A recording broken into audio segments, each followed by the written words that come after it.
This is Someone Like Me, In Slavery Tennessee's podcast where we talk to sex trafficking survivors and experts working to fight the crime.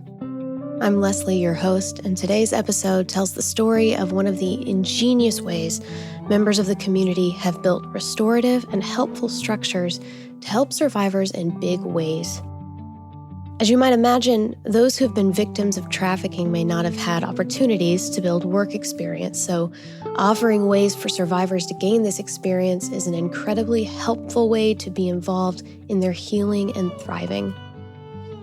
In this episode, Stacy and I sit down with Lauren Carpenter, the co-founder of Branded Collectiive and employer of many of the survivors of In Slavery Tennessee. Branded not only sold jewelry that helped fund survivors in their healing journey, but provided jobs for survivors to ready them for the workforce. If you're a business owner or are looking for creative ways to help in the rehabilitation of survivors, listen closely to this episode. It'll give you some important takeaways for developing opportunity for these women. Then stick around after our conversation with Lauren because you'll get to hear from previous employees of Branded who have special messages from their time there. As a content warning, this conversation has references to subjects that may be triggering or difficult for some, so please use your discretion when listening.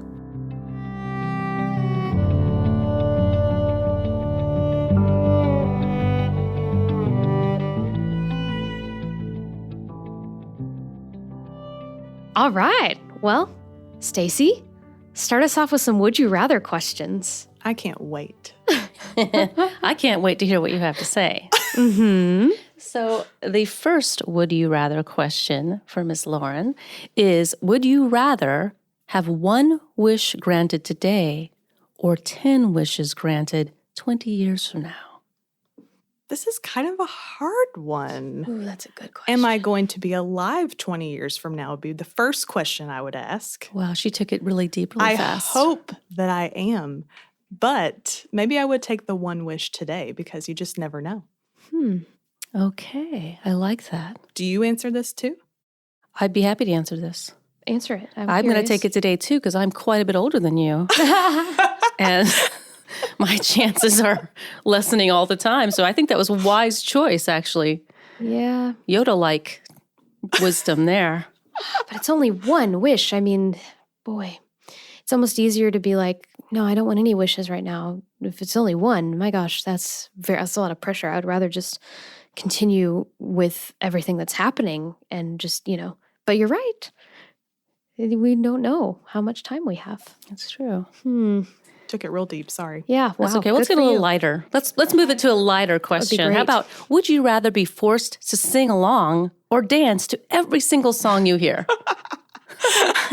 Well, first of all, probably no one would want me to sing along to every song that I hear. My husband is a professional singer. I am not. I wish I was. I believe I would probably like to dance, although it would be very tiring. Dancing makes you very happy. So I think I would want to be like, wouldn't it be fun to be a backup dancer for somebody, like a pop star?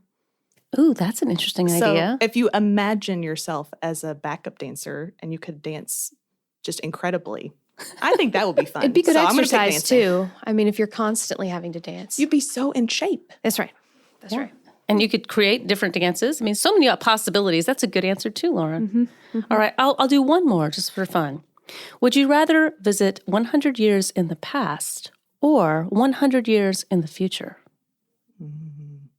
Well, I know what happened in the past, so I'm going to pick future. I think it would be fun to see what's ahead that I will never get to see, right? That's so true. Yeah. And if you can imagine what it was like for someone 100 years ago, how could you have imagined that we would even have these supercomputers in our pockets? That would be incalculable. Oh, yeah. So 100 years from now, what would be incalculable for us? Right. Who knows? All right. Thank you. That was fun. Yeah. Okay, so Lauren Carpenter, you are the founder of Branded Collectiive, and you actually just announced this week that Branded Collectiive is shutting down, which we will talk about later on. But what we are here to do today is talk about how Branded Collectiive works in the lives of trafficking survivors and the work that you did to form Branded Collectiive and what it is and all the things. So let's start at the beginning. What brought you to an understanding of human trafficking, and what made you want to get involved? So at the job I was working at the time, I think I was 24, 25, a friend of mine lent me a book one day at lunchtime. And she just had a stack of books in her office. And it was called Half the Sky, which probably a lot of people that listen to this podcast may have read that book. But it was about women's rights in the developing world. And one of the sections was on trafficking.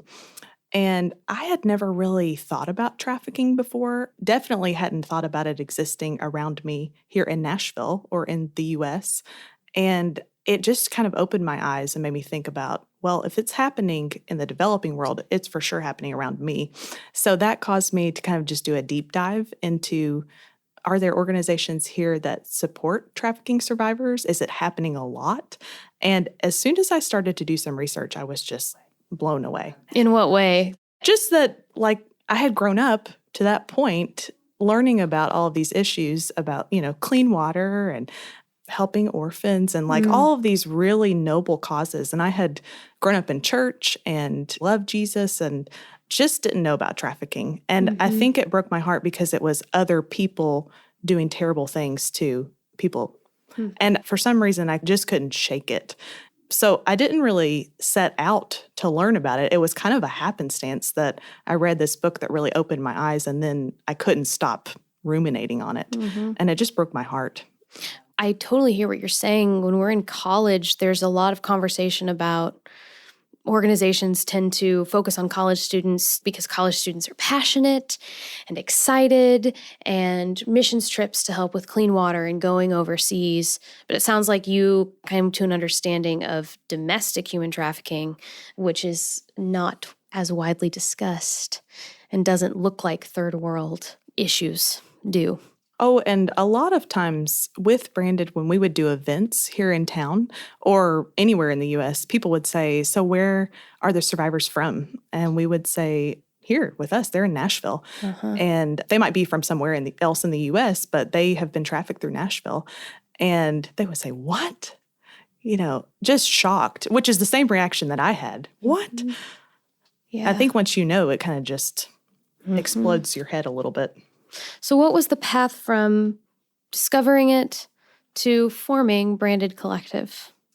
Well, in the same time that I was reading this book and learning about trafficking, I met a friend at church through my small group, and her name's Emily, who's my co-founder of Branded. And we started just going on hikes and getting to know one another. We really weren't setting out to create a business. We were just learning about one another, and we found a lot in common. We both loved fashion. We both had a heart for trafficking survivors. We were both kind of bothered by the issue. And it was something that we discovered very early on. And I shared with her my idea of eventually creating a social enterprise that would help trafficking survivors. And I'm the type of person that I love the idea, but I don't have the what is the word? The guts to start it, It's like, I can do this eventually. And I told her, I said, one day I want to start this. And by one day, I meant maybe like in my late 30s, my 40s. And we were in our 20s. And I'll never forget, the next time I went to hang out with her, she said, so I've been thinking a lot about what you said, and I want to start this. I was like, right now? She's like, yeah, I've got a business plan laid out, and I'd love for you to do this with me. And she had designs made up for T-shirts. I mean, she had already kind of like dreamed it up a little bit. Did you know it was going to be jewelry at that point? Did you have no? Okay. We thought it was going to be clothing, actually. Okay. So we started off with T-shirts, kind of as a foray into clothing. We eventually did do some handmade clothing, but it was very expensive to make and sell. So we ended up with jewelry because it was something that could be easily produced and a skill that could be easily taught. But yeah, Emily came to me. I'll never forget. It was like a 25-page document. That was, here's how I think we could do it. She's very creative. And Does she have a background in business? Do either of you have a background in business? Emily's an actress. She went to acting school. I have a minor in business, but my focus in college was public relations. And so, neither one of us really knew anything about entrepreneurship, but we both were passionate about the issue. And we just said, you know what? If we want to do something, let's start small. Let's do something. And so we were 25 when we started it, and we both were doing other things at the time, and it was a passion of ours. And it just became a larger thing over the years. Yeah. What was the first step? Because one hurdle I see a lot of people having is wanting to start something, wanting to get involved. And we've talked about this, Stacy, is that volunteering sometimes does not look like being on the ground with survivors, because a lot of times that's a trained professional, that needs to be working with these people. And so sometimes literally the best thing that you can do to get involved is donating to organizations so they can pay their people. But I see a hurdle there for you all, because if your goal is to have survivors making these pieces, I mean, what did that look like for you to start relationships to make that happen? That's a great question. So we started in 2012, and we were making everything ourselves. And actually, the reason we made jewelry is because it was kind of like a capital campaign at the beginning. We sold 100. Interesting. Yeah, so we weren't even planning to do jewelry at all. But this concept came to us, which was the branded bracelet. And so we sold 100 branded bracelets for $100. Okay. And we called them our first 100, the people who founded our company. And so we raised our startup funds for our website and our T-shirts, which is really where we were headed. And then kind of a few years down the line, we had learned about ethical fashion, learned that perhaps the T-shirts that we were selling may have been contributing to the problem. We weren't sure. We couldn't really trace the origin of the shirts. So Talk about that for a second, though. Yeah, that was kind of a journey in and of itself. A lot of trafficking exists in the labor sector, which is not, here in the U.S., it's a little bit less common. It's, I think, a lot more times it's sex trafficking survivors that we were working with. But the T-shirts that we were selling, some of them, they were made all over the place. And the company we were buying them from would say, oh, yes, they're paid fair wages and, everything's all good. But there was no way we could prove that. We couldn't actually go and see who was making them and see their working conditions. And so we went on a whole journey back in 2014, and we made our own organic cotton tops. We hired 2 local seamstresses and designers to make some beautiful shirts. And we started educating people about trafficking in the labor force. And we were telling a lot of stories. It was like, there's trafficking here, there's trafficking here. Just trying to communicate a lot of ideas. Yes. The branded concept. Yeah, talk about, so on your journey to talking about ethical fashion, getting there, the branded concept, because you talked about the branded bracelet. What does that mean? What are you getting at there? Well, a lot of times when people are trafficked, they are branded physically with a tattoo or marking of some sort, like a burn mark. And it's really a way of controlling them, of saying, I own you. And it's something that survivors have to live with. Now, in Slavery, Tennessee, this is really cool. I don't know if people know this that listen to the show, but a lot of times one of the things they do is they take the women to get these removed or to get them covered up. Yes. And many people don't know that survivors have been branded. And so we were talking about that, and that actually was the thing that people were connecting with the most when we would talk to people. And it really is a thing that hit us the most too, to be forcibly branded with the name of someone else that you don't want to be controlled by. It's just demeaning. Or to be branded, because I've learned that a lot of these, they look like tattoos of boyfriends' names. And when you're living under the idea that this person loves you, this is my boyfriend, of course I'll get my, that sort of manipulation, and that living under that without even realizing what's happening is very powerful. It is. And I think looking in the mirror every day and seeing that person's name, not being able to escape it. Yeah. Or being out somewhere and somebody seeing you and knowing, that's what that means. So we started talking to people about that, and we found the branded concept really overpowered the ethical fashion story we were trying to share. And so in 2015, we said, you know what, if we're going to do something, let's do it well, and let's communicate one singular idea that people can understand so they can understand trafficking and the nuances and the things that happen and why it happens here and all the things. So we had, up to that point, donated 25% of our profits every year to End Slavery. Okay. And loved working with Derry. Knew her through church, actually, too.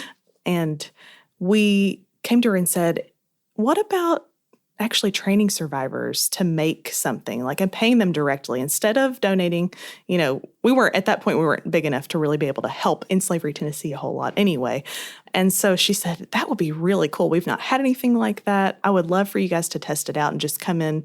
So we started going into the office 2 hours on a Wednesday every week, I think. It was very short.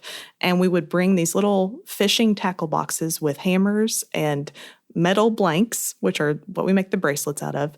And we would teach them how to stamp on metal. Okay. We would have them color and polish them. And then later we would take them home and bend them. And eventually it came to the point where we would go and polish them at Emily's apartment. I mean, we have all sorts of stories about where we did our work. Yeah. But we found it was eye-opening to come in and actually work with survivors, because that was the first time I had actually even met survivors. I had been talking about them all the time, but I didn't have personal experience working with them. So that was eye-opening for us. And that was the moment we said, this is what we should be doing. This is what we want to do. And I think it made a bigger impact because people were able to directly benefit from working for us.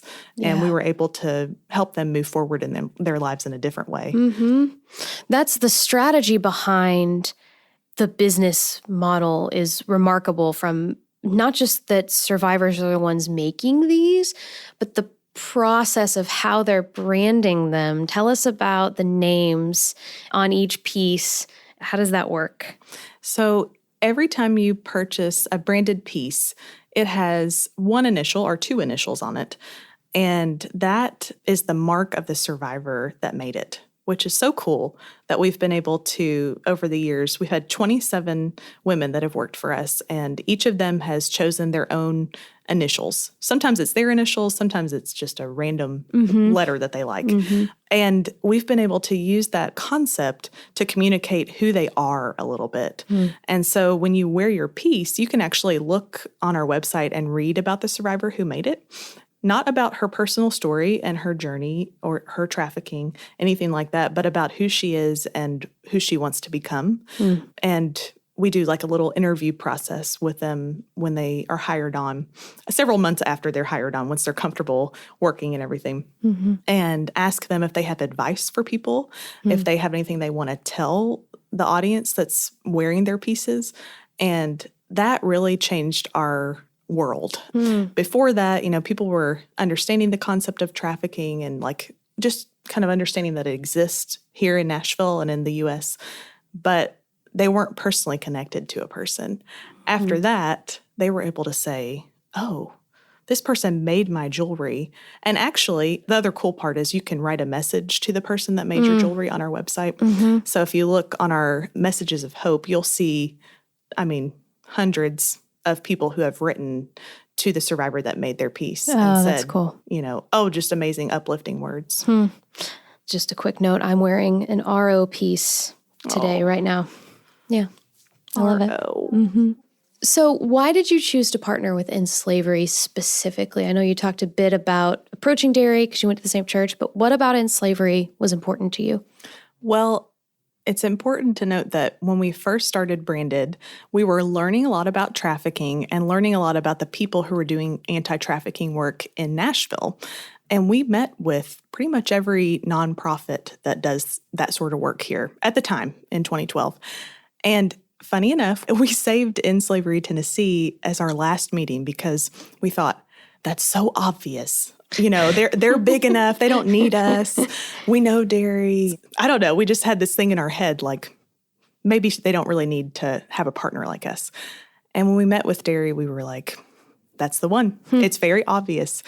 Once we learned that people were already doing such valuable work, we are not lawyers. We're not therapists. We're not doctors. We don't provide any of the services that you would think that a trafficking survivor needs when they're rescued. But what we did know about was a little bit about business. We love fashion. We enjoy talking to people, and we love social media. So we were able to take the skills that we had honed and use them to help survivors in a different way. And I think it's important. There's so many people that want to help survivors, and they come in with these big hearts. And we did the same thing. We have big hearts. We want to help them. But it's important to note what you're good at and to use those skills to partner with people who are already doing great work. And In Slavery, Tennessee was doing excellent work. We knew we couldn't replace that. We just wanted to complement it. And so that's why we chose to partner with In Slavery, Tennessee. Yeah, and as In Slavery, Tennessee, we love partnering with complementary organizations. We actually can't do what we do without partners, and a variety of them. You know, some partners help us with working with minors. When we talk about foster care systems, some of the people that are working in foster care, that's a big part of helping each other. We go in and we do prevention groups. And the social enterprise, there's just so many things that can happen. Churches sometimes partner with us for awareness events. So it's just really good to hear you say that.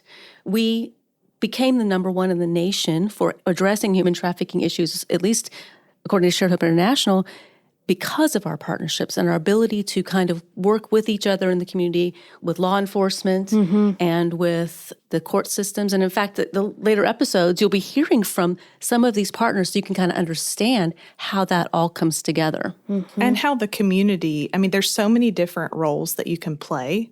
And when you think about traditionally, I want to volunteer or I want to help survivors, how do I do that? Well, think about the skills that you're really good at and think about what you do in your own professional life and how could you use that to help a survivor in a certain way. There's probably a way you haven't thought of that's pretty creative. And I love talking about that because I think it's so important and it empowers the people who want to help and it empowers the survivors as well. Yeah. I really love your trauma-informed perspective. That was something I think you do so uniquely and so beautifully. The careful, patient relationship, that's just been one of the things I think has been something beautiful that you have done. And I have a story about, I got to visit, do you remember? I visited your operation way back from the beginning when you were taking that tackle box around. I was invited, and here's how I got invited. I'm a social worker, a master's in social work, and I was invited to do a support group in the Safe House. And one of the women that was in that group told me about her experience working in Branded. I do remember that. Yeah, and she said, you have to come and visit. And I was like, well, I'd love to, but that's a work environment. I'm not sure. But I certainly did want to come and see what it was like to be in the space. And graciously, you guys let me in, and I got to actually try my hand at it. And it's not that easy, actually. There's a real skill to this. There is a skill. And I thought, oh, this will be. It was not. It was not as easy as it seemed. But you made the space a safe place. It almost felt like a support group, in a work environment that was crafted with trauma-informed ideas. And I just really respected that. And I think the person who invited me wanted me to understand how it felt for her, the pace of safety. It's a really unique thing to do as a business, and I just want to honor Thank you. that careful way of managing trauma. I appreciate that. And I'll say that was learned over time. Oh, yeah. Certainly the In Slavery, Tennessee staff helped us through that. We had some bumps along the way, made some mistakes, as everyone does when they start working with survivors. You know, we did some silly things, and we had such wonderful people that came to work for us, and we had so much fun. We were goofy. we still do. We listen to music and just be silly. I think it was nice for them to be able to take a break, and sounds funny to take a break for work, but like to do something with their hands that was meaningful, and also just have some time to be in a smaller group of people that really cared about them. And to be productive and to be able to do something and earn, money, something that they could put on a resume. Oh, yeah. That was the coolest part for me, is being able to help people say, yeah, she worked with me. She was excellent. This is the feedback I have on her. I just love doing Giving that. referrals and having employers That's call one you. of my favorite things. That's incredible. Yeah, I can just imagine working with survivors in the early stages of recovery provides a lot of, as you said, bumps and mistakes. Was there something in that process that surprised you overwhelmingly? I think one of the things I was most surprised about at the very beginning is that I had a very naive perception of what the survivor was like. I thought that once she was rescued, she was ready to move on with her life. And she was ready. Stacy's laughing at me, y'all. She was ready to move forward. And, she wanted to get away from the people who were doing this to her. And I found that many times she was very attached to the person that did this to her and maybe even had children with the person, or maybe it was a family member. And that's even more complicated. There were a couple times that we worked with people and they would be there that day, and then we wouldn't see them again. And that was always really tough because I thought, man, they were so close. They just got here. They had a community of people around them that loved them, that were cheering for them, and then they left of their own volition. That was something I had a hard time understanding and still do, but also have learned over the years why trafficking can be such a hold on them. Yes. And why sometimes that's all they know. You talked about just a second ago about referrals and talking to employers of people who have worked with you. When you look at other situations for survivors who might be trying to seek employment, what are barriers that you see for them?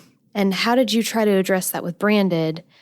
And what are some ways that other businesses could remove those barriers or help to make them a little bit more accessible?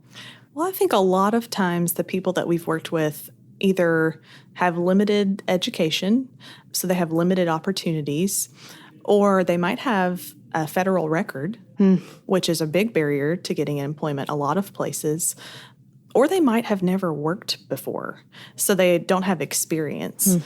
And, the other big thing that I probably should have mentioned first is the safe environment. Yeah. Just being in an environment where they won't be tempted to go back into the lifestyle they've left, or they won't be around people who are trying to make bad decisions around them. And that was something we really wanted to drive home. We even, as Stacy said, we were in the In Slavery Tennessee offices from the very beginning with the girls. We never worked anywhere else. We were always here, which was important because I think it was a place they felt safe and somewhere that they knew everybody was rooting for them and they would never be in danger. So that was one thing that was important to us, was to create that safe space. And I think together within Slavery Tennessee, we really did that well. But I think for other employers to keep in mind, one of the things that I noticed over the years is that the women would come to work and whatever they came to work with affected their entire day. So something might have happened the night before that was really bothersome to them or very traumatic, and they would come in with that. And when you're making jewelry, it's kind of a dangerous process if you're coming in with a lot of stuff on your mind. So we started doing a daily check-in, and we called it our gratitude time. And so we would go around our small team. Normally it was 4 or 5 of us, and we would say one thing that we're grateful for. We had a whiteboard, and we would make everyone write it, claim it.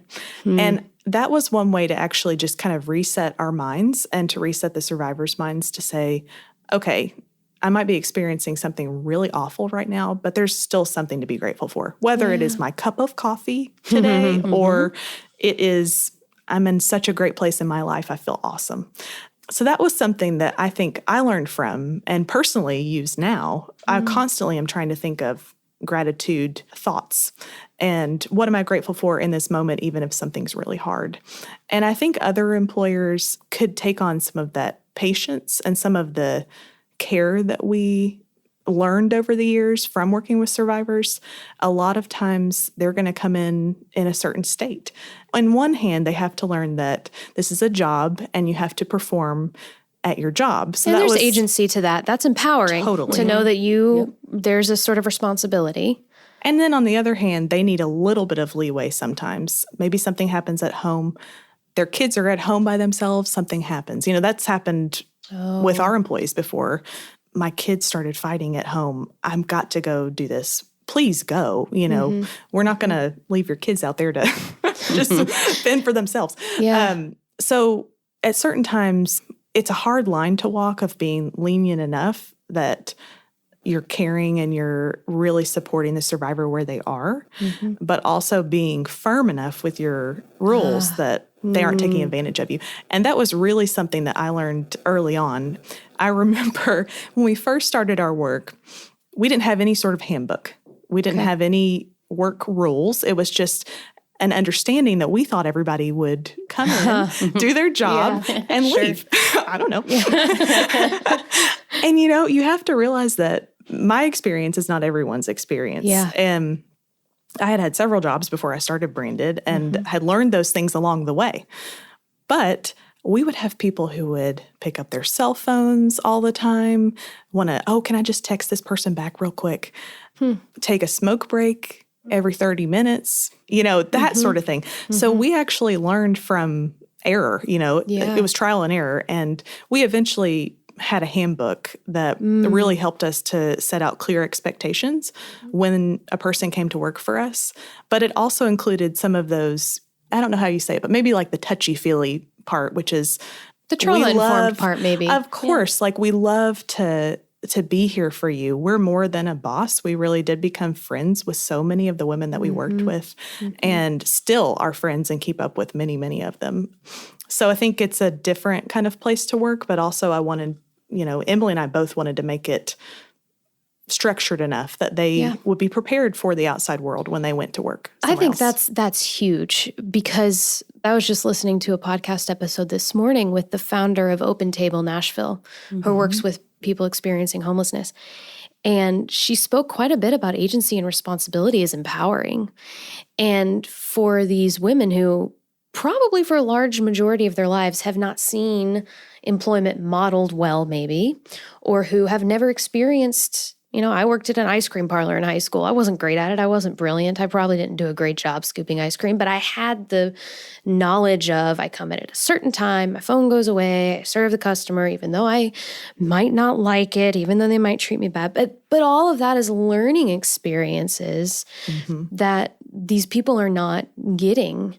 And so if there are businesses listening that want to be able to make these barriers lower, it sounds like you have to be very intentional to understand trauma, trauma-informed, and we talk a lot about that, meaning it's beyond just understanding that everybody's walking through their own battles, which we should all be doing anyway, having that awareness.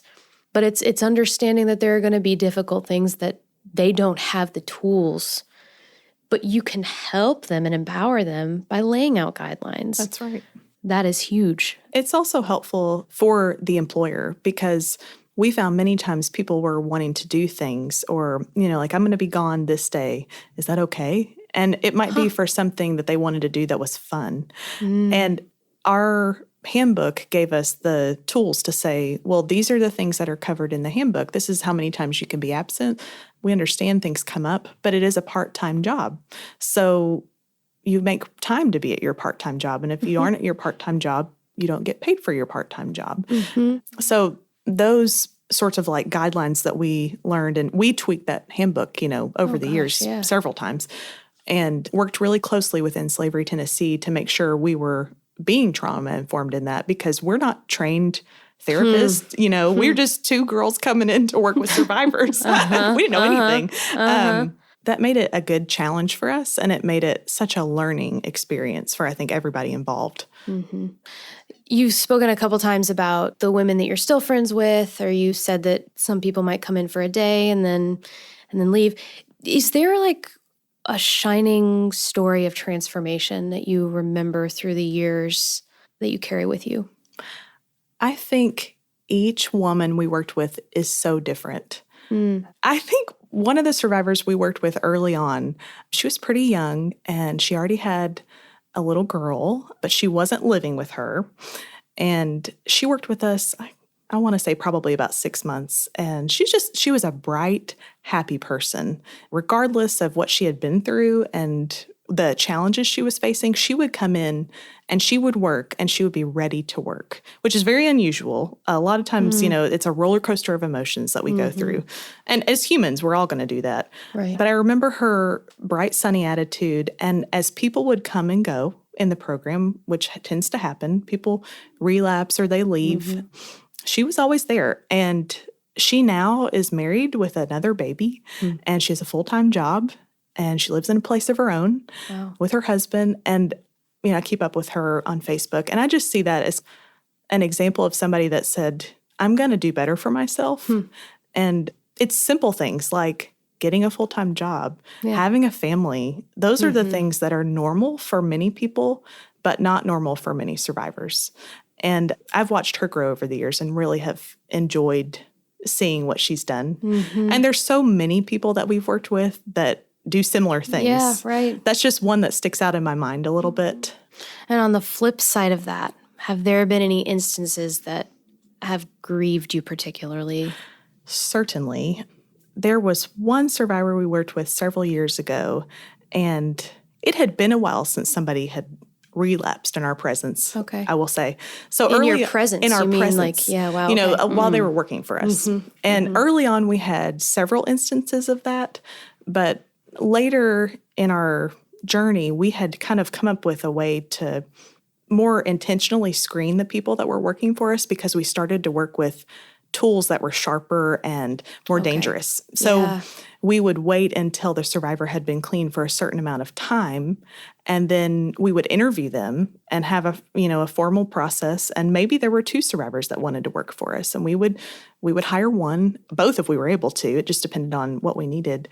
And this one particular survivor, she was so sweet, but one day she was kind of nodding off at her desk, and we were thinking, gosh, she's tired today. That's odd. And we had 3 people working for us at the time, and one of them pulled us aside and said, I think she might be high today. And I've never been high before. I wouldn't know what it looked like.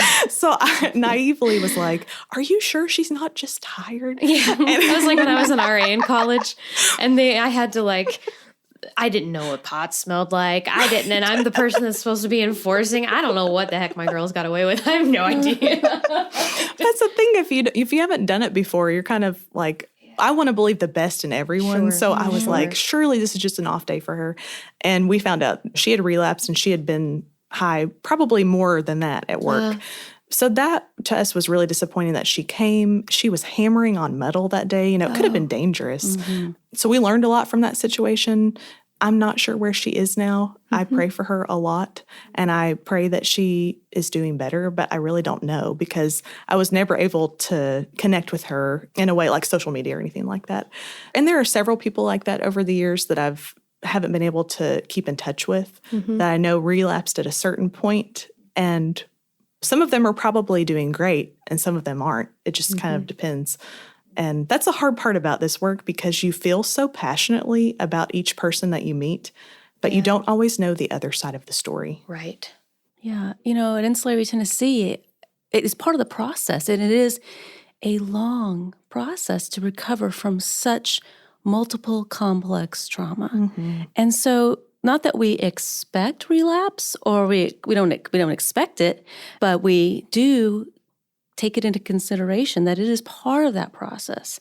And one thing I really love about the concept that we use within Slavery Tennessee is once somebody comes into our fold, once they've been identified and they're welcome, they never are shut out.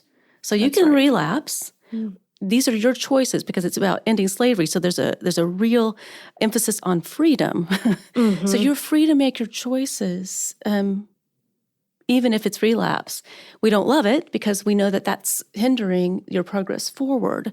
But we really want to make sure people understand we're still here for you.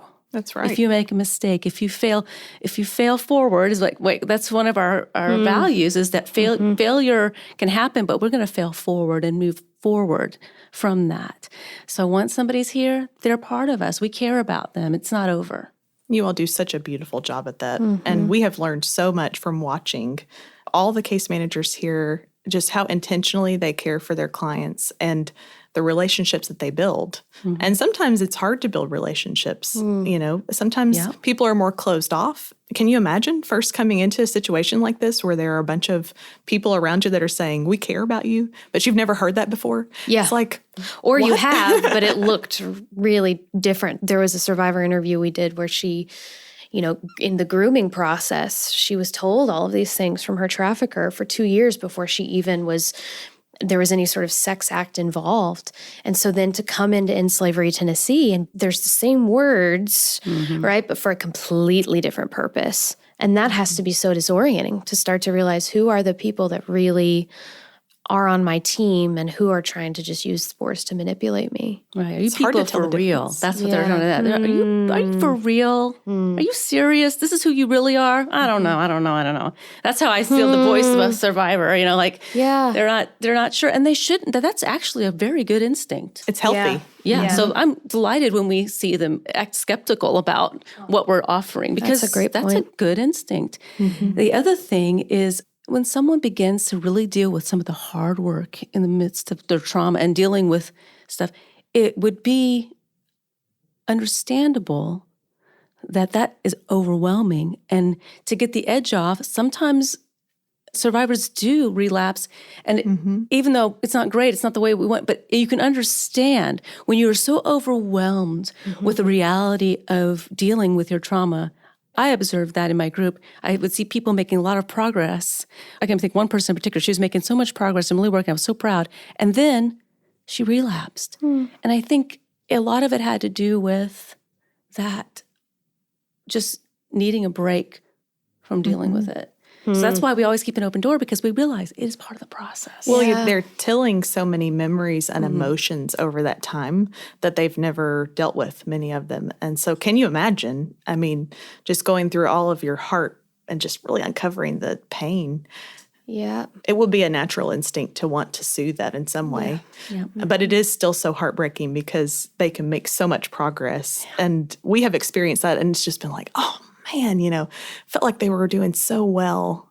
And you know what? One other thing, like the holidays can be tough for survivors. And I noticed sometimes like around Christmas time, it's kind of a tough time because it's a celebratory time for most of us, but many people we work with have never had like a normal Christmas or family environment. So there can be a number of things that can affect that. Yeah. So we talked about this just briefly at the beginning, but this week you all announced that Branded is going to be closing its doors. We did. Yeah. So I wanted to read actually a little bit from your email because I thought it was beautiful. Sure, and then we thank have you. some questions. So Branded Collectiive has employed 27 wonderful women. We've seen their hope, their resilience, and their struggles. We've celebrated with them over their first apartments, getting their driver's licenses back, reuniting with their children, remaining clean and sober, going to school, getting married, having babies, and all of the amazing things life has in store on the other side of trafficking. Which is just beautiful and really encompasses what we've been talking about here. Out of all of that, what has been the most satisfying thing about founding Branded and working with these survivors? I think providing hope to survivors has been probably the most satisfying part. I love doing this work. It was something that I never imagined myself doing. I had no idea what I wanted to do when I left college. I was kind of just like, I was working at a bank and was good at some things, detailed sort of work, operational work. And I thought, well, I could do a lot of things, but this issue was just one that tugged at my heart so much. And meeting people in person who have experienced this just changed my life in such a way. And being able to give back to them in even a small way and be a stepping stone in their journey has been so rewarding for me. And I know Emily would say the same thing. We set out to raise awareness about trafficking, and I think we've done that. I think there's so much more to do. And I think when we founded our company in 2012, many people didn't know that trafficking was a thing. And now here in 2021, it feels like a concept that is much more known in the world, which is great. I mean, the fact that it is known. However, the fact that it's still happening so much is just heartbreaking. But we always said, we want to change the world. We want to make, everybody wants to change the world in some way. We want to make a big difference. We want to stop this. We want to stop this from happening. But if we could help people that have been through it and one by one really intentionally build a relationship with them and help them through a time where they needed it the most, that means the world. So I think that for me was the most important and the most satisfying part of the work that we did. And to be honest, working with your hands is a really satisfying task.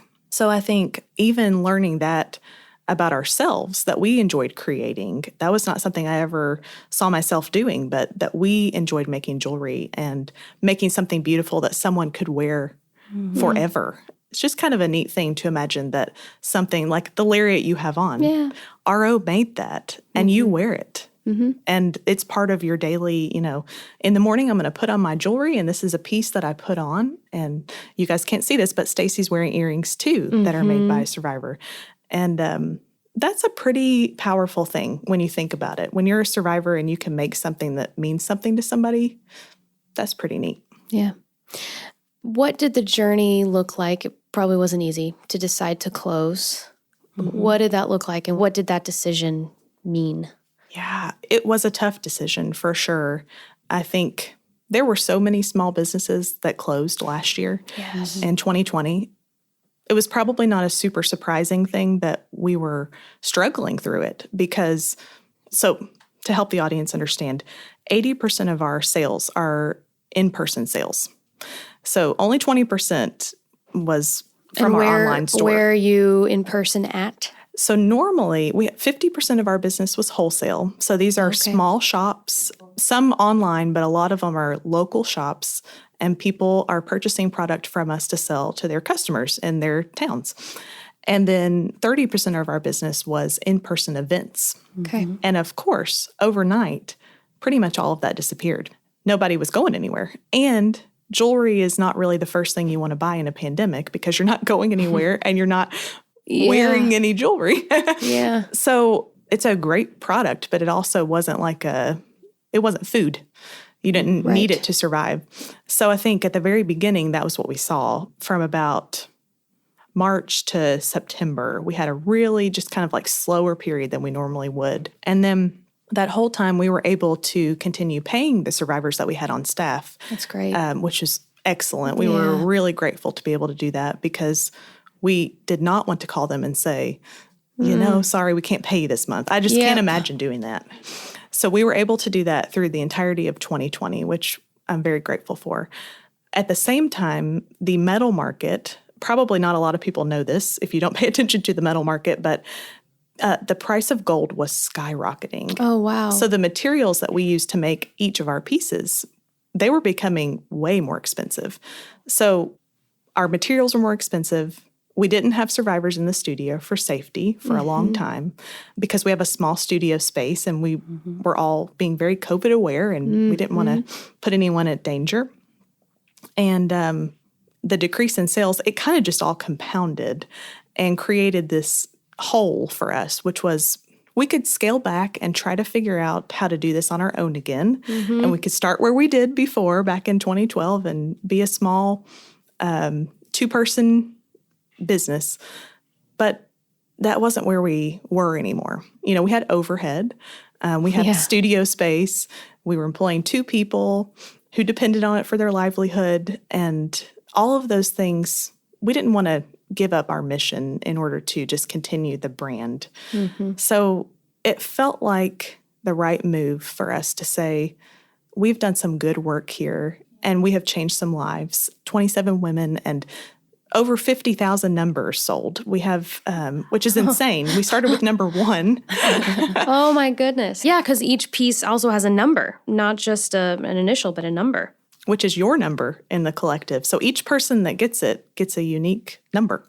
So we had reached, I don't remember the exact number, but over 50,000. And, our lives have changed over the years too. We both have had children, Emily and I. She just had a newborn baby. Aww. And I have a 3-year-old.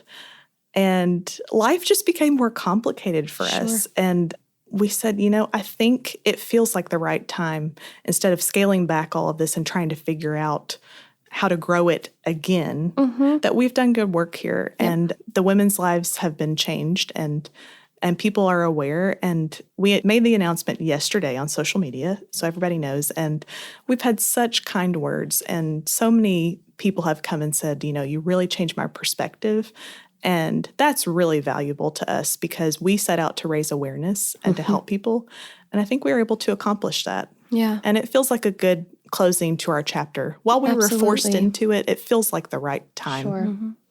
And that's such a great lesson, I think, especially when you're working with survivors and trauma-informed care. That's a great lesson, is ending chapters, because I would think, I'm not an expert, but Stacy, I would think that what you don't want to do is ask survivors to forget everything that happened. Oh, no. That's a chapter. You can't ignore the fact that this happened. But what is the next chapter? And so the ending of a chapter is very important. Yeah, even that stands as a model for how to do this well. I think we teach survivors about saying no to certain things, and not just bad things, but even good things. Saying no to some option, it makes space for more options to exist. And so it's just a great model all around that you guys have been able to put out there in the world. I'm so glad you existed because you did change lives, and those lives are forever changed. Thank you. Is there anything you would have done differently? Probably not. Yeah. Because I think everything that we learned is part of the journey. And I can't think of any big things. We talked about, so we're an LLC, which is limiting in the time of a pandemic because you can't raise money. You have to sell your product in order to make more. So until the pandemic happened, we were like, we're so grateful to be an LLC. And now I'm thinking like, well, maybe if we were a nonprofit, but even that, I really think it was the right move to be a business and to have that as our model because we were able to grow it in a way that we may not have been able to as a nonprofit. And we had to be innovative and make beautiful products and that would sell regardless of the story, which is a challenge in and of itself and a learning for us. So I would say, no, I think in each thing that you do in life, there are lessons to learn and wisdom to take. Lauren, this has been wonderful. Thank you so much. And thank you for all the work you've done, the lives of these women. And I hope whatever's next is just wonderful and you continue to get to do good work. Thank you all so much for having me. I love you guys. I love you too.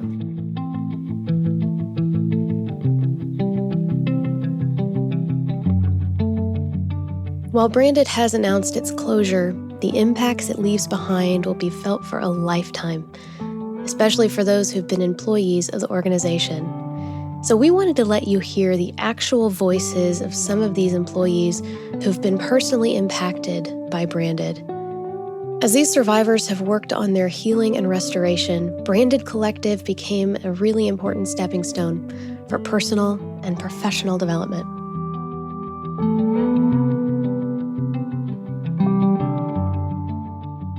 If I had to say anything about Branded Collectives, it would have to be thank you for the opportunity to have me. Thank you to Emily and Lauren for a great business that they had put together. Thank you for having me as part of their family because we was just not employees or co-workers or a boss and an employee. We was more like family at the Branded Collective Incorporation. And I loved the fact that I was doing something with my hands that was giving back to show awareness of sex trafficking, as well as there is a second chance in life as being a survivor. And with the survivor, you hear of all the bad things that has came with that territory or the bad things that the survivor went through in life. Even if it was by choice, we was never judged or looked at or downgraded. So that was a very big thing for me, as well as we couldn't go to Emily and Lauren, talk to them about anything, any troubles in life, anything, and they never looked down on us, never judged us. And so it was more of a family-oriented place to work, as well as to get the benefits and everything like that donated to help other survivors out there that may have been going through the same thing that we have been going through, as well as helping with caring for them, providing a safe place for them, and as well as showing awareness of out there that people didn't know anything about, that this kind of crime was happening sometimes in their own backyards. So it was a way of showing awareness, not just for the United States, but also that this goes on in the world, in other countries. And some countries doesn't have a voice like some of us has in the United States or have the laws that are set in place. So to me, it was like being the voice to the voiceless, to those survivors that didn't know how to use their voice or was scared to use their voice. I was actually using my voice as an ex-survivor to be that voice to the voiceless. So it was a great organization. Like I said, I was saddened when it had to close. I was the last standing, but also my time there was short. I started in March, then came the tornado. So like the first week of training, I had to stop working for a little bit because of the tornado and rebuilding Nashville.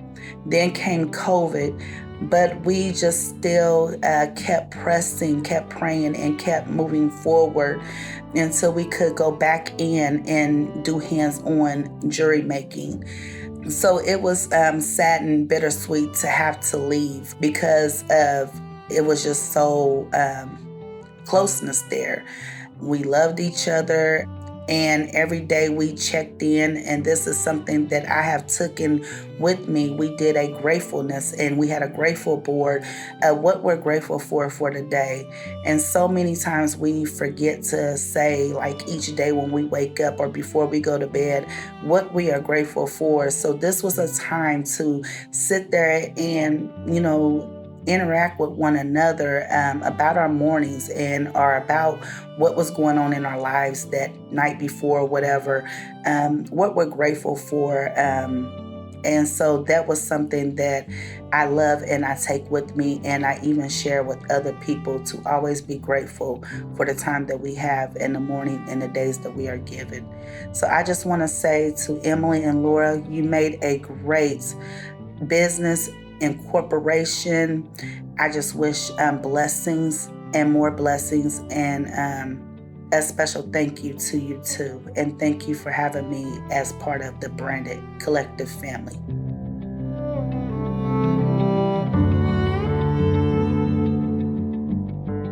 There's so many stories and so many different instances and things that I could talk about concerning Brandon.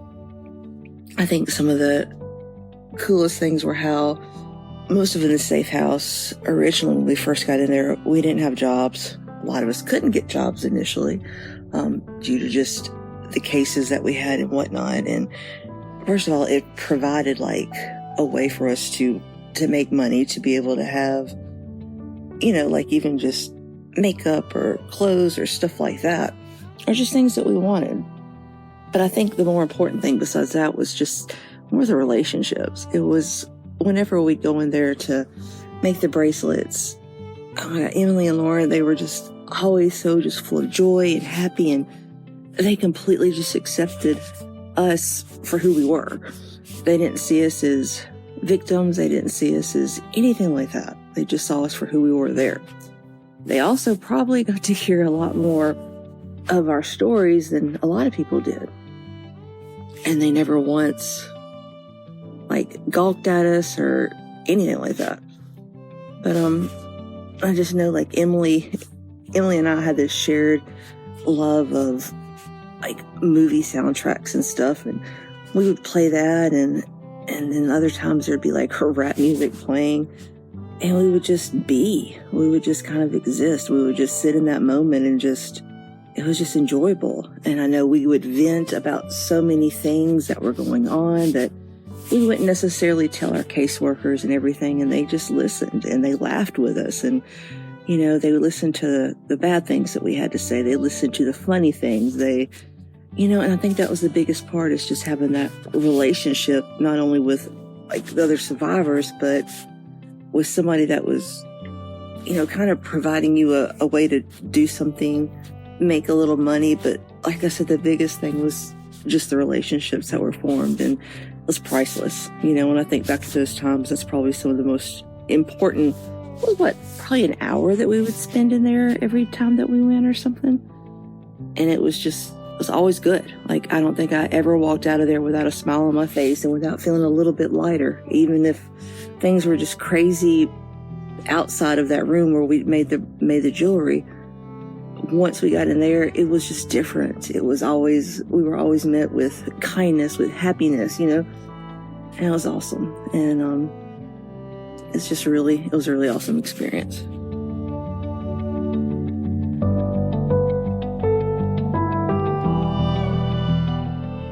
We want to thank Jones Legacy Group for their continued support of this podcast. We are so grateful.